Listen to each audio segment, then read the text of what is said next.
En esta unidad se hablará sobre la evaluación del estado de salud del paciente, el manejo del paciente previo a la extracción, la programación y las consideraciones en el manejo del paciente con respecto al riesgo quirúrgico.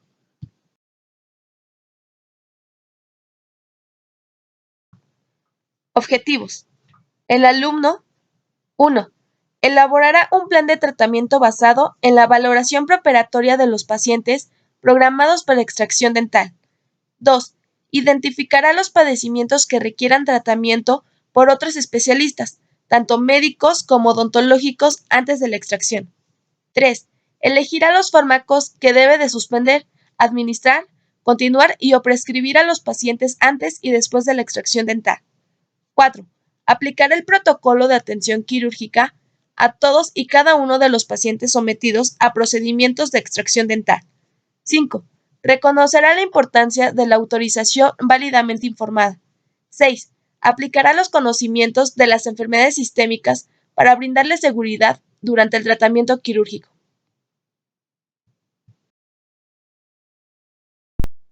1. Valoración preoperatoria. La correcta evaluación preoperatoria nos marcará las dificultades que pueden hallarse o las complicaciones que pueden ocurrir, y es por tanto la base del éxito en una técnica de extracción dental o cualquier otro acto quirúrgico.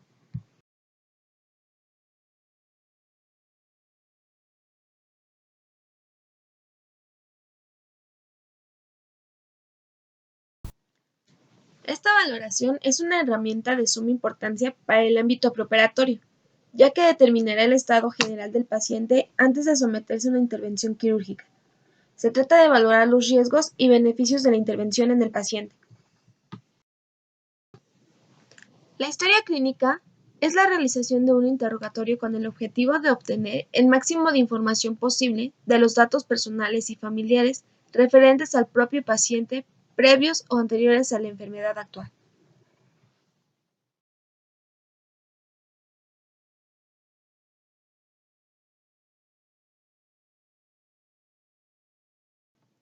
La historia clínica comprenderá ficha de identificación, el cual contiene el nombre, apellidos, edad, sexo, lugar de nacimiento, actividad profesional, dirección y número telefónico del paciente.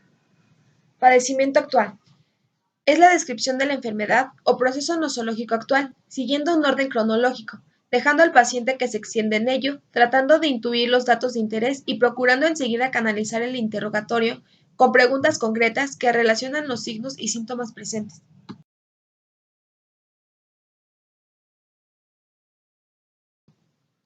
Antecedentes personales patológicos y no patológicos. Es imprescindible indagar las enfermedades padecidas y las intervenciones quirúrgicas realizadas anteriormente. Es preciso investigar de forma preferente la posibilidad de que el paciente presente procesos o antecedentes alérgicos.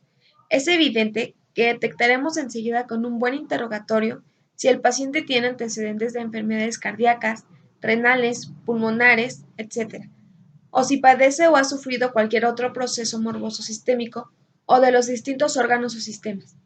Debemos asimismo obtener información de los hábitos y para funciones del paciente, lo que aportaría así datos del sistema o modo de vida del paciente.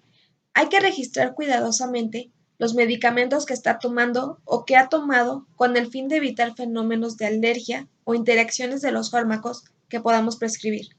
En pacientes mujeres deben buscarse datos propios de su fisiología, menstruación, embarazo, partos, etc. Antecedentes heredofamiliares. En los antecedentes familiares averiguaremos las enfermedades de padres, hermanos y parientes y las posibles causas de su muerte. Esto nos dará la oportunidad de valorar las tendencias hereditarias del paciente o la posibilidad de adquirir la enfermedad dentro de su propia familia.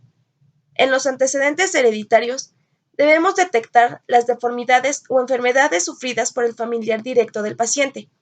En algunos casos, debido a la naturaleza de la enfermedad actual, se necesita el consentimiento detallado del estado económico y emocional del paciente y de su ocupación o trabajo.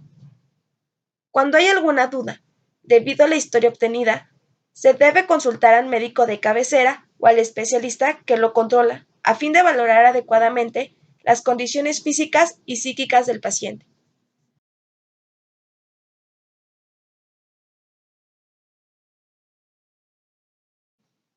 Exploración física. Una vez finalizada la anamnesis, el estudio clínico completo exigirá la realización de la exploración clínica, que será el primer complemento de aquella. La exploración física del paciente se empezará anotando peso, estatura, temperatura, frecuencia respiratoria, frecuencia cardíaca, presión arterial y todos aquellos datos que consideremos de interés en función de los antecedentes y enfermedades detectadas en la historia clínica. Estos signos vitales deben ser conocidos para detectar anormalidades asociadas con afecciones médicas que puedan influir en la terapéutica y como punto de referencia en el caso de plantearse cualquier situación de urgencia. La exploración clínica seguirá un orden: inspección ocular, palpación manual y otras técnicas instrumentales con un patrón de rutina sistémico para asegurarse que nada nos pueda pasar por alto.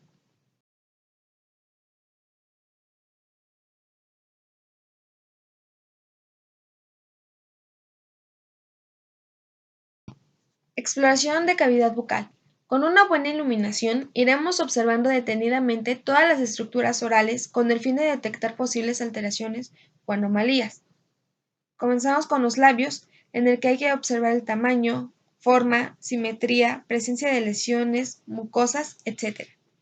En los dientes tenemos que verificar el estado de la erupción, ausencias dentarias, presencia de patología dentaria, tamaño, forma y color de los dientes, tratamientos dentales y protésicos realizados, etc.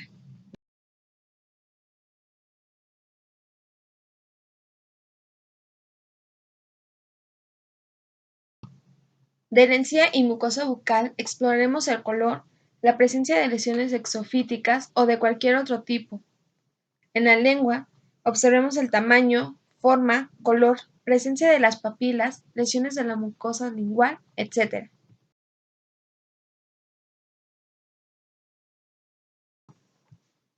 Exámenes de laboratorio. Los exámenes de laboratorio por sí solos no son diagnósticos, pero usados conjuntamente con la historia clínica y el examen clínico, aporta importante información sobre el estado del paciente. Los estudios de laboratorio que con más frecuencia se efectúan son biometría hemática, pruebas de hemostasia, examen general de orina, bioquímica sanguínea y estudios de electrolitos. 1. Biometría hemática. La biometría hemática es un estudio de laboratorio que mide las cantidades y características de los tres tipos de cuerpos que normalmente se encuentran en la sangre, que son 1.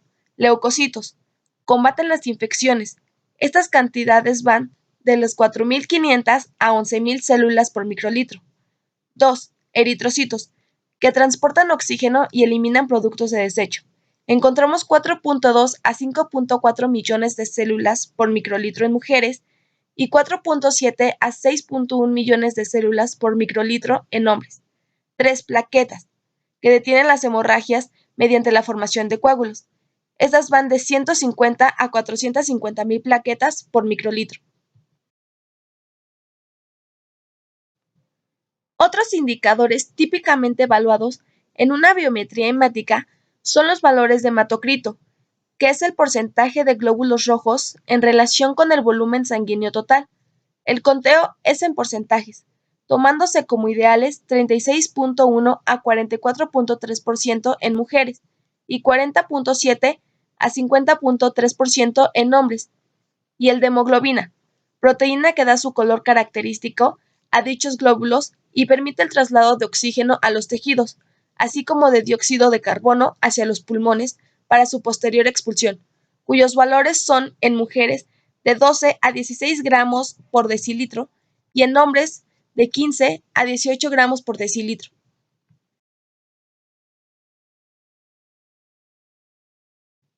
2. Pruebas de hemostasia. Determina el tiempo de coagulación de los pacientes.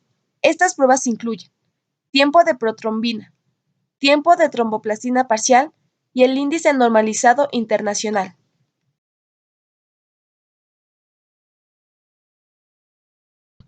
3. Examen general de orina. La evaluación física, química y microscópica de la orina permite encontrar microorganismos infecciosos y sustancias tóxicas, evaluar el funcionamiento renal así como obtener niveles de glucosa o confirmar hematuria.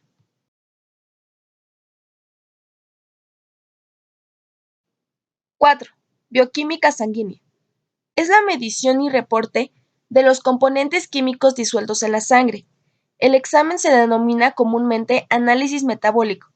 Existen pruebas de 6, 12 o 24 elementos. El de 6 elementos es el básico. Algunos elementos que mide y sus valores son glucosa, de 80 a 110 miligramos por decilitro; urea, de 7 a 20 miligramos por decilitro; creatinina, de 0.6 a 1.2 miligramos por decilitro; ácido úrico, en hombres, de 2.1 a 7.8 miligramos por decilitro, y en mujeres, de 2 a 6.4 miligramos por decilitro; colesterol, 0 a 200 miligramos por decilitro, y triglicéridos, de 30 a 150 miligramos por decilitro.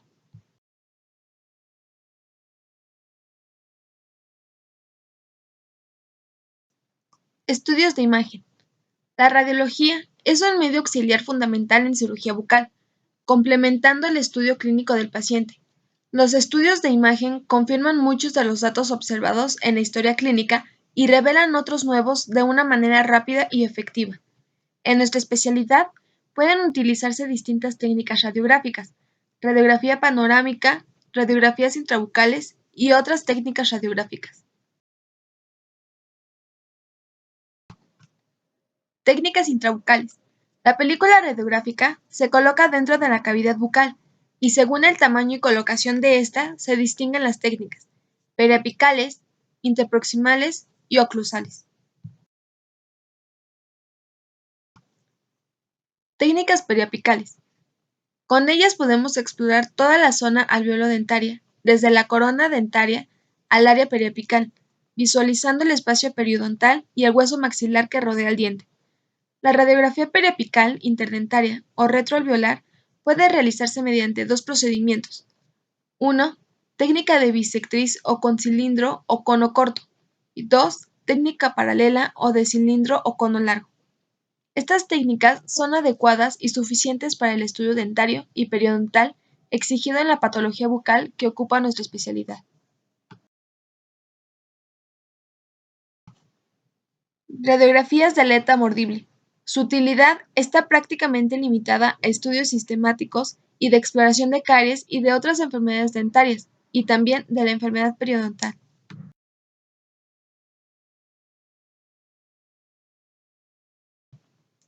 Radiografías oclusales.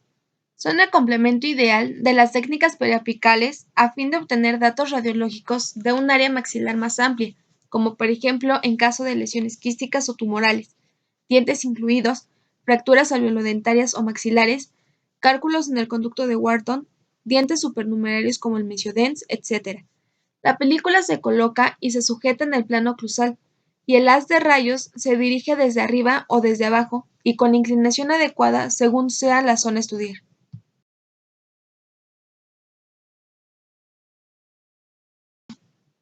Técnicas extrabucales. Las radiografías extraorales son aquellas proyecciones de la región orofacial con películas colocadas fuera de la boca. El nombre de cada técnica dependerá del sentido que tenga el rayo central con respecto a la estructura anatómica a radiar. Frontales. Proyección de Town anteroposterior. Occipito frontoplaca posterior-anterior. Occipito mentoplaca posterior-anterior. Proyección de Waters de senos maxilares o nasomentoplaca posterior-anterior. Oblicuo frontales. Proyección oblicuo frontal de mandíbula. Laterales. Proyección lateral pura. Proyección inferior oblicua o mandibular lateroblicua. Proyección lateroposterior oblicua. Proyección laterovertical. Verticales. Proyección de Hertz o vértex, mentoplaca. Radiografía panorámica u ortopantomografía.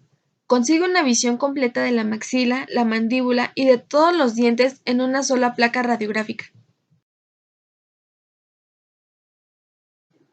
Tomografía. La tomografía es una exploración de rayos X que produce imágenes detalladas de cortes axiales del cuerpo. La tomografía en odontología es una herramienta muy útil para realizar diagnósticos, ya que permite una visualización más detallada de aquello que no podemos observar en una radiografía regular ni panorámica, al ser estas imágenes en 2 dimensiones. Esta característica le permite al profesional hacer un análisis más profundo tanto de las estructuras dentales como óseas, ya que su visualización se vuelve sumamente clara, aparte de la gran ventaja que representa el hecho de poder acercar y girar a conveniencia las imágenes con mayor calidad en la definición.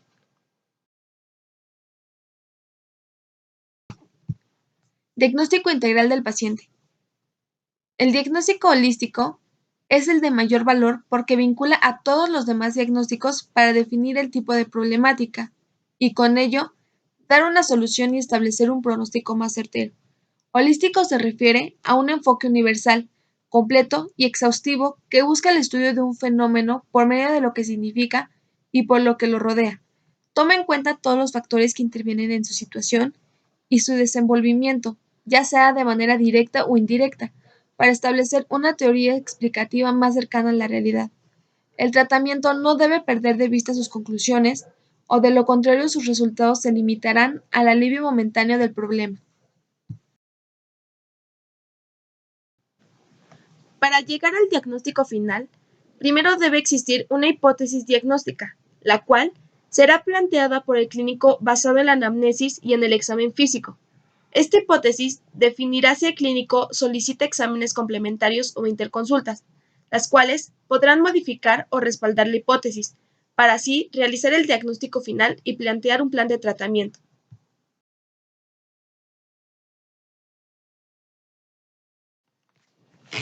Al diagnóstico final se llegará una vez que el clínico valore todos los auxiliares diagnósticos y estará respaldado por la anamnesis, el examen físico, hipótesis diagnóstica y exámenes complementarios e interconsultas. Ejemplos aplicados a exodoncia: caries de cuarto grado con necrosis pulpar y destrucción coronal avanzada en el diente 26. Enfermedad periodontal con movilidad dental grado 3 que involucra los dientes 41, 42, 43, 31, 32 y 33. Ameloblastoma que involucra el diente 18. Fractura radicular vertical del diente 21.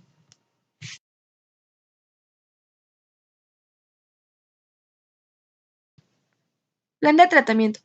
El plan de tratamiento es la propuesta de resolución en forma integral de los problemas de salud bucal identificados durante el proceso de diagnóstico, el cual debe plantearse de manera secuencial, lógica y ordenada, tomando en consideración todos los aspectos multidisciplinarios, con el objetivo de recuperar y mantener la salud bucal. En exodoncia es muy importante tener en cuenta las enfermedades y el tratamiento farmacológico que reciben los pacientes antes de cualquier procedimiento quirúrgico para prescribir, en caso de ser necesario, medicaciones profilácticas y tener en cuenta aspectos farmacológicos y así evitar complicaciones.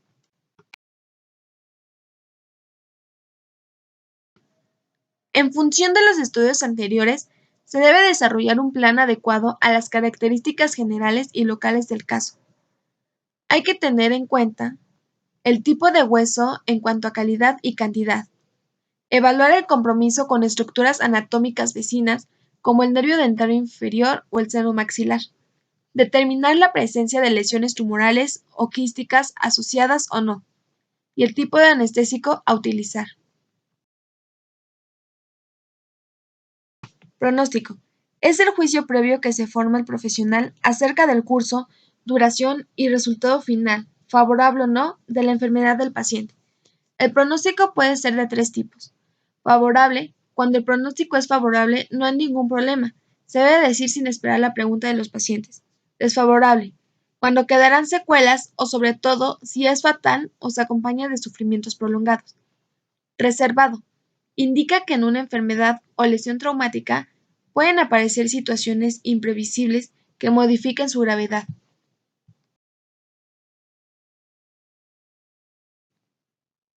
Consentimiento informado sobre cirugía bucal. Tras el estudio clínico y radiológico, o eventualmente tras la realización de otros estudios complementarios, obtendremos un diagnóstico provisional al realizar un adecuado diagnóstico diferencial, momento en el cual podrá indicarse la terapéutica, el plan de tratamiento, pertinente al caso.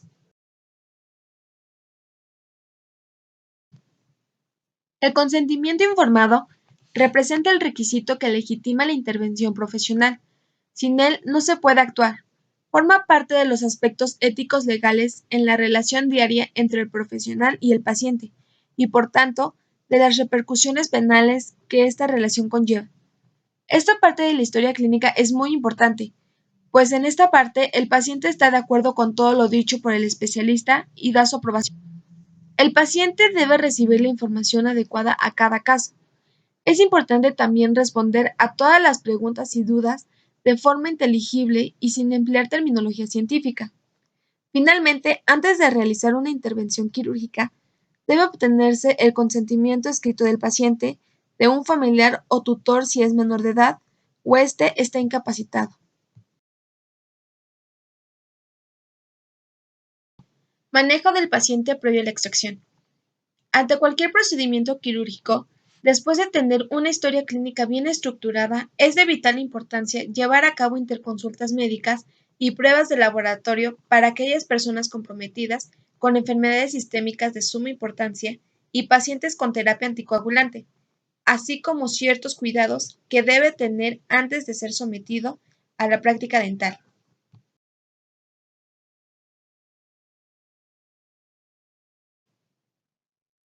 Interconsulta y control con especialistas médicos de pacientes con enfermedades sistémicas. La interconsulta consiste en la comunicación entre dos personas con diferentes áreas de experiencia. En el caso de la atención primaria, en salud es una interacción docente-asistencial entre el médico de familia que requiere asesoría y el especialista que lo aporta. Su objetivo es aumentar el nivel de competencia del odontólogo, así como dar atención óptima al problema de salud que presenta un paciente.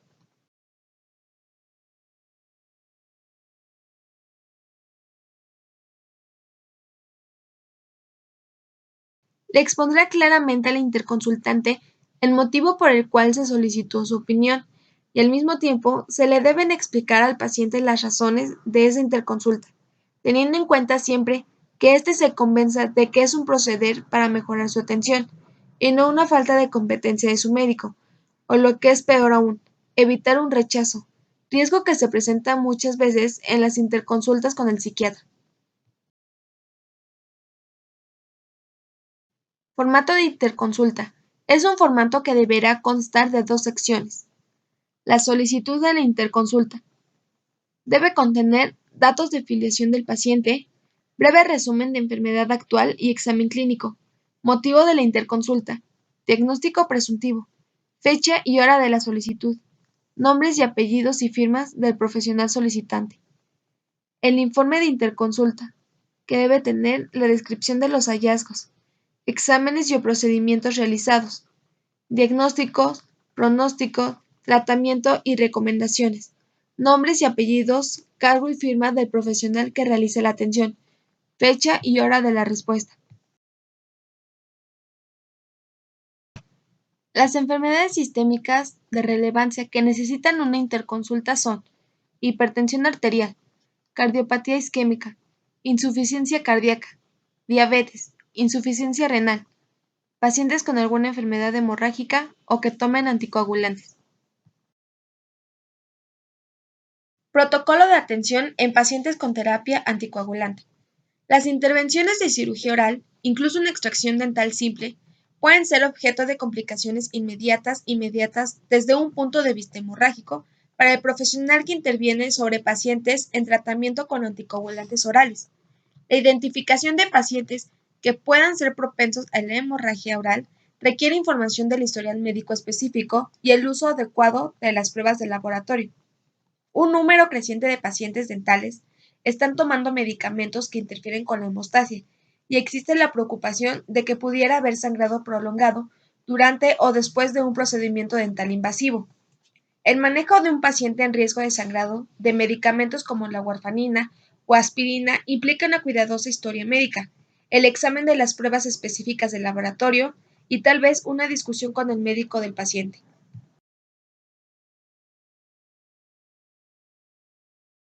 Laboratorios clínicos. Varias pruebas de laboratorio se utilizan comúnmente para evaluar la hemostasia antes de procedimientos invasivos. Estas pruebas incluyen tiempo de protrombina, tiempo de tromboplastina parcial, índice normalizado internacional.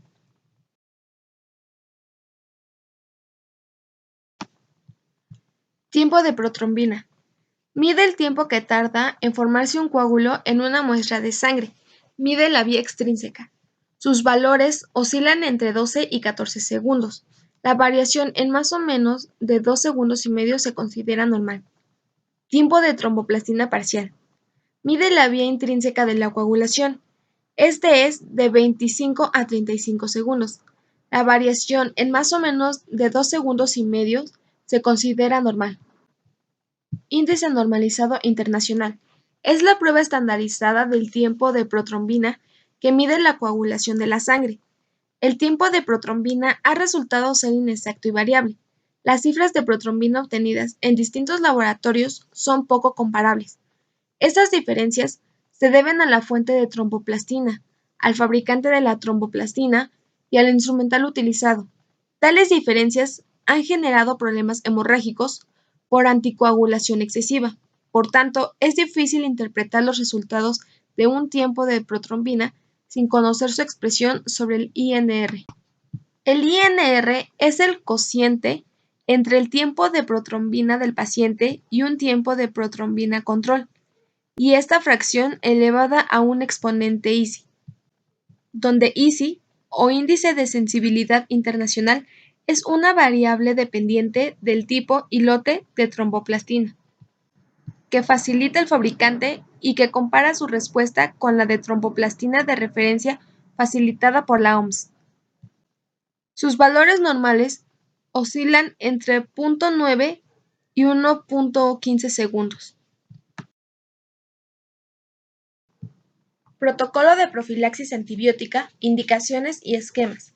Es un hecho demostrado la existencia de bacteremia transitoria en todo paciente sometido a una manipulación de las superficies mucosas colonizados por bacterias, como es el caso de la cavidad oral, el tracto genitourinario o el aparato digestivo. El grado de bacteremia suele ser proporcional al traumatismo producido y al número de microorganismos colonizadores.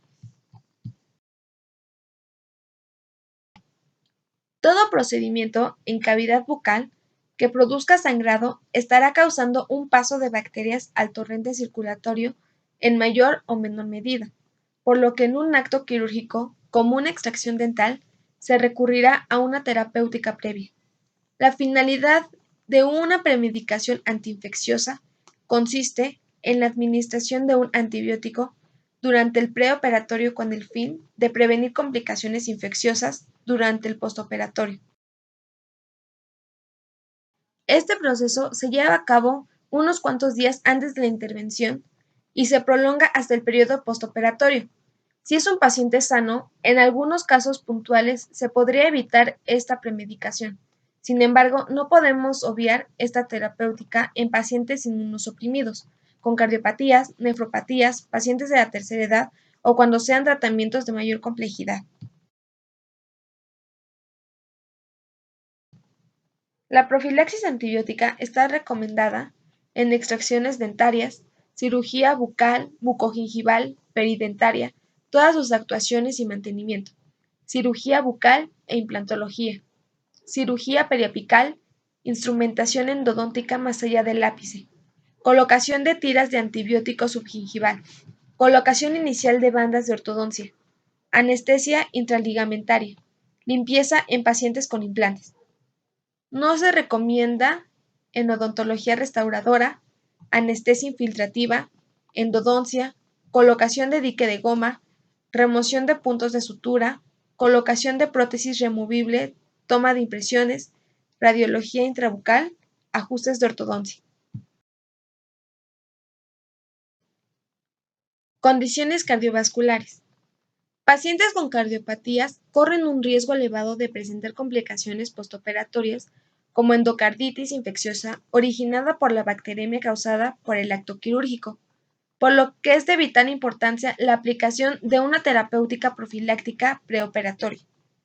Los problemas cardíacos que con más frecuencia tienen relación con la cirugía bucal comprenden coronopatías, angina de pecho, infarto al miocardio, trastornos del ritmo cardíaco, arritmias, disritmias, insuficiencia cardíaca congestiva, valvulopatías, enfermedad cardíaca valvular, endocarditis infecciosa. Hay que destacar la necesidad de profilaxis antibiótica en los pacientes con antecedentes de endocarditis previa u otras afecciones cardíacas severas, así como se debe tomar en cuenta que existen pacientes de bajo riesgo en los que no es necesaria dicha terapéutica. Necesaria la profilaxis antibiótica de la endocarditis infecciosa en pacientes de alto riesgo. Historia de endocarditis previa, aún en ausencia de lesión cardíaca. Prótesis valvulares. Malformaciones cardíacas congénitas. Pacientes de riesgo moderado. Malformaciones cardíacas congénitas distintas a las de alto y bajo riesgo. Valvulopatía reumática o de otra etiología. Cardiomegalia hipertrófica. Prolapso mitral con regurgitación. Los 6 meses posteriores a una corrección quirúrgica de comunicación septal interauricular. Comunicación interventricular. Conducto arterioso.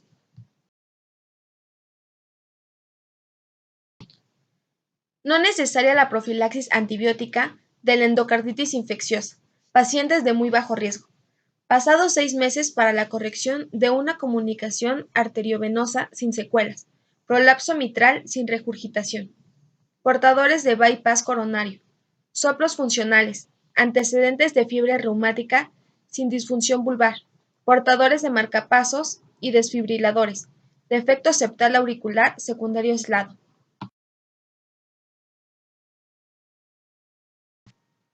Profilaxis antibiótica en pacientes alérgicos y no alérgicos a la penicilina. Pacientes no alérgicos a la penicilina. Amoxicilina. Adultos 2 gramos 1 hora antes. Niños 20 miligramos por kilo 1 hora antes. Cefalexina. Adultos 2 gramos 1 hora antes. Niños 50 miligramos por kilogramo 1 hora antes. Claritromicina. Adultos 500 miligramos 1 hora antes. Niños 15 miligramos por kilo 1 hora antes. Pacientes alérgicos a la penicilina. Clindamicina. Adultos 600 miligramos 1 hora antes. Niños 20 miligramos por kilo 1 hora antes. Condiciones renales. Los riñones cumplen funciones vitales en el organismo como eliminación de toxinas y desechos metabólicos, regulación de la presión arterial, metabolismo del calcio, producción de glóbulos rojos, equilibrio de electrolitos y ácido base. Cuando el riñón falla en el cumplimiento de sus funciones, se dice que hay insuficiencia renal. El riñón puede presentar varios tipos de padecimientos, de origen obstructivo, como la litiasis renal, o bien infeccioso, como la glomerulonefritis. En estos casos, aunque su tratamiento es necesario y se requiere un manejo en ocasiones urgente, su relación con la odontología es mínima o inexistente. Un enfermo renal compensado puede ser sometido a cualquier intervención de cirugía bucal. En cambio, ante un cuadro de insuficiencia renal aguda, debe actuarse de forma muy prudente y demorar el acto quirúrgico hasta que se desestabilice el problema renal. Debe tenerse en cuenta que los fármacos que administramos van a tardar en ser depurados. Hay que evitar en medida de lo posible fármacos que no sufren ningún tipo de degradación y que son excretados de forma inalterada por vía renal. Declaradamente nefrotóxicos, margen de seguridad estrecho. Habría que distinguir la insuficiencia renal según precisión o diálisis. En todos los casos, en mayor o menor medida, ocurren unos problemas derivados de la acumulación de productos propios del organismo, como la urea, que puede interferir en nuestra tarea debido a la alteración de la función plaquetaria que provoca, pero también a los resultados que van a obtenerse, puesto que la cicatrización de las heridas suele verse afectada. Condiciones de inmunosupresión. En todos estos pacientes se tendrá que hacer una profilaxis antibiótica y contemplar que la hemostasia puede estar también comprometida. Pacientes con SIDA. Algunos de los agentes retrovirales más utilizados son sidobudina, lidanosina, salcitabina, estabudina. Programación. La programación de cirugías es el proceso en el que una institución hospitalaria o cirujano particular dispone de los recursos que tiene para cumplir con su demanda de intervenciones quirúrgicas. Objetivos de la programación. Planeación de recursos para dar atención a la gestión de requerimientos y necesidades del proceso quirúrgico. Planear y definir directrices frente a manuales, guías de manejo, protocolos y procedimientos de cirugía. Coordinación y programación de cirugía en tiempo y forma. Coordinación administrativa del proceso quirúrgico, teniendo en cuenta el talento humano, recursos físicos, tecnológicos, materiales e insumos de acuerdo a la complejidad, prioridad del paciente y del procedimiento. Comprobar la disponibilidad y el uso de las instalaciones hospitalarias. Preparar al paciente tanto física como psicológicamente para la cirugía. Permitirle al paciente estar en un estado de salud lo más óptimo posible al momento de la intervención quirúrgica.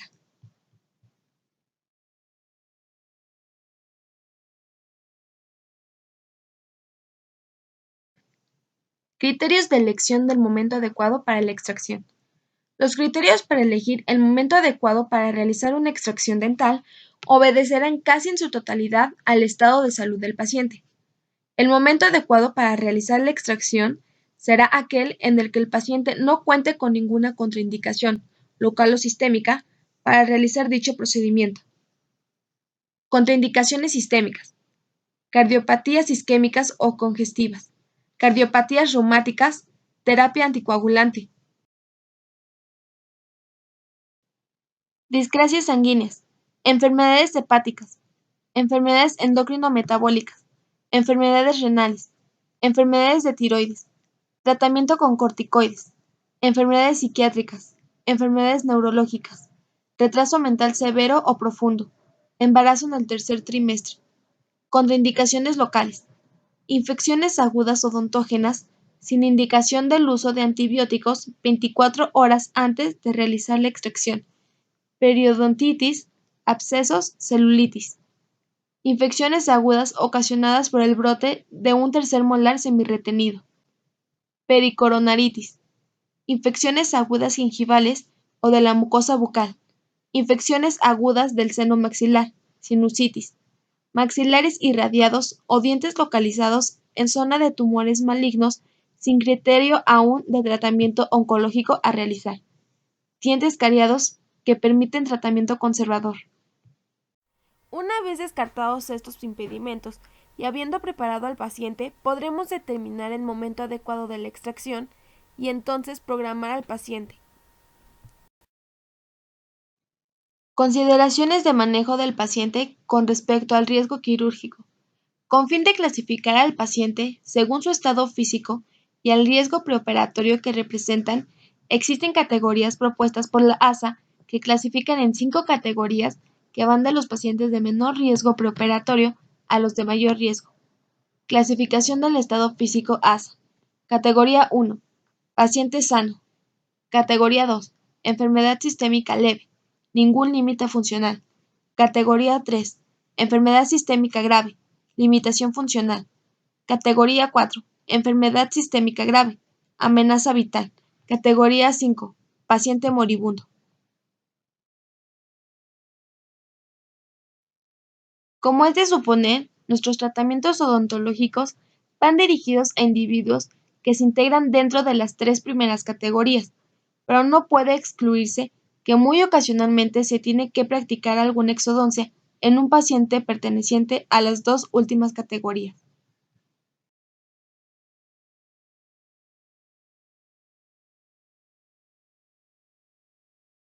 Conclusiones. 1. Ningún acto quirúrgico o de consultorio debe efectuarse sin antes haber realizado una historia clínica. 2. Una buena valoración preoperatoria garantizará el éxito al realizar una intervención quirúrgica. 3. El estudio clínico completo requiere de una conveniente exploración física del paciente. 4. Se indicarán estudios complementarios dependiendo de los descubrimientos durante la realización de la exploración clínica. 5. Los estudios de laboratorio son una herramienta fundamental en la orientación clínica, cuando no se tiene certeza sobre un diagnóstico. 6. se suscitará una serie de pruebas mucho más específicas guiadas a puntualizar la diagnosis. 7. Los estudios de imagen revelarán más datos encontrados durante la historia clínica de manera práctica. 8. Existen métodos radiográficos que servirán como método auxiliar para complementar el estudio clínico del paciente. 9. La ortopontomografía es la manera más completa de obtener una reproducción de todas las estructuras dentarias en una sola imagen. 10. La aplicación de una técnica radiográfica intrabucal es para la obtención del diagnóstico a detalle de la cavidad bucal. 11. Para la exploración del área alveolodentaria será de gran utilidad la técnica radiográfica periapical. 12. El objetivo de las radiografías de aleta mordible está establecido a la exploración de caries y algunas enfermedades tanto de dientes como del periodonto. 13. Para la localización amplia de diversas lesiones en el área de la maxila y la mandíbula, se requiere la toma de una radiografía oclusal. 14. Cuando se requiere tener datos radiográficos de áreas que se escapan de la técnica intraoral, es necesario la toma de placas extraorales. 15. Cuando el paciente tiene algún impedimento para la introducción de la película radiográfica en el área bucal, se recomienda la técnica extraoral. 16. En la cirugía bucal se utilizarán otras técnicas radiográficas especiales, solo cuando estén indicadas para la realización de estudios más específicos. 17. Las tomografías determinarán muchos tipos de patologías del área de la articulación temporomandibular y los senos paranasales.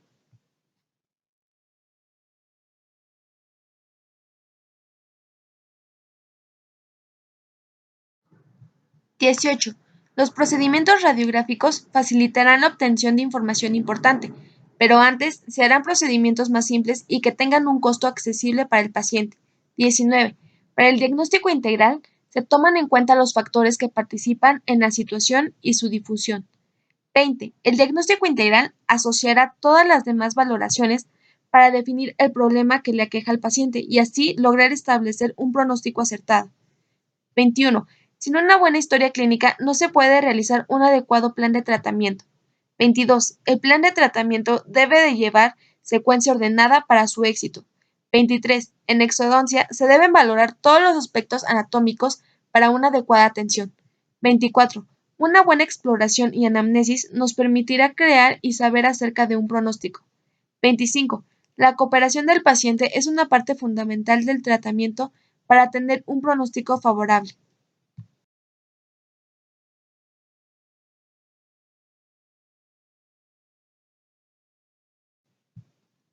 Veintiséis. Una buena extracción dental conlleva a una recuperación sin problemas de nuestro paciente. 27. La decisión de mantener o extraer un diente recae no solo en el clínico, sino también en el paciente, el cual debe conocer toda la información relacionada con las opciones terapéuticas, ventajas y desventajas, riesgos y pronóstico de cada uno de ellos, para así determinar en conjunto el plan de tratamiento.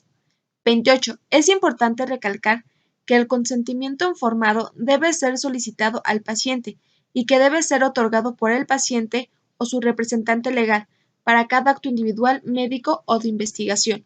29. Es fundamental describir al paciente la información adecuada de forma clara y que se comprenda.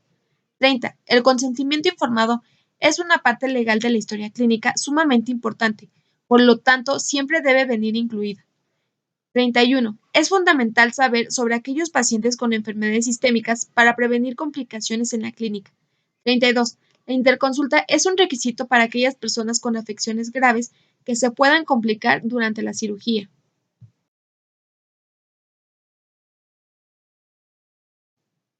33. El cirujano dentista debe tener los conocimientos básicos de aquellas enfermedades de relevancia para poder conversar con el médico de cabecera de cada paciente y poder así llevar a cabo un impecable tratamiento. 34.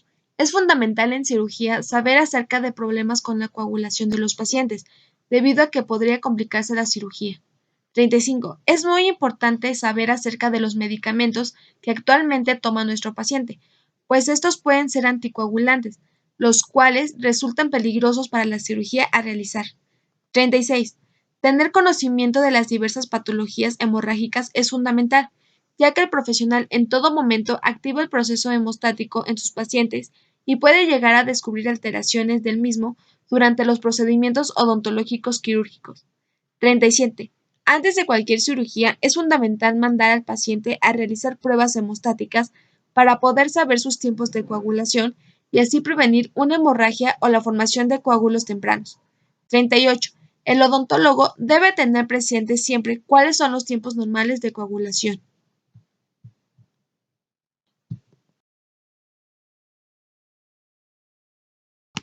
39. Los pacientes que no tengan un control de coagulación serán remitidos con un especialista por alguna necesidad de transfusión. 40. Control de la farmacología prescrita de forma pre- y postoperatoria, dado que ésta pueda alterar potenciando o restando actividad farmacológica a los ACO. 41. Todo procedimiento quirúrgico en cavidad oral conlleva un cierto grado de bacteremia transitoria. 42. Todo procedimiento que provoque sangrado en cavidad oral requerirá un proceso de profilaxis antibiótica en pacientes comprometidos o en procedimientos de mayor complejidad. 43. No es necesaria una terapéutica profiláctica en pacientes sanos, con buen estado general y un campo quirúrgico con escasa agresión. 44. Los pacientes con problemas cardíacos correrán un riesgo más elevado de presentar endocarditis infecciosa si no se lleva a cabo una terapéutica profiláctica preoperatoria. 45. Pacientes con insuficiencia renal no podrán ser sometidos a cirugía de ningún tipo. 46. Pacientes con nefropatía compensada podrán someterse a cualquier intervención de cirugía bucal. 47.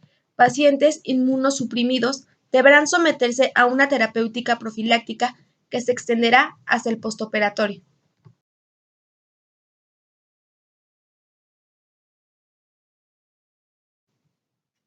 (48) La programación del paciente para la cirugía será de vital importancia para el éxito de la misma. 49. Un paciente debe estar lo más sano posible para ser intervenido. 50.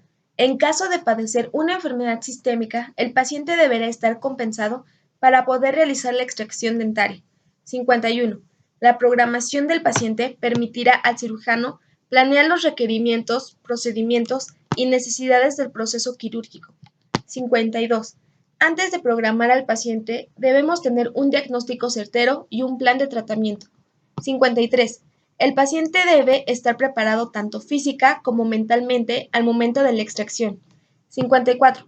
Los criterios para determinar el momento indicado para una cirugía estarán basados en el estado de salud del paciente. 55. A pacientes con infecciones agudas odontógenas no se les podrá realizar la cirugía. 56. La terapéutica anticoagulante deberá ser suspendida por lo menos de 24 a 16 horas antes de la intervención quirúrgica. 57. El embarazo no es una contraindicación para la exodoncia, a menos que sea un estado avanzado de gestación.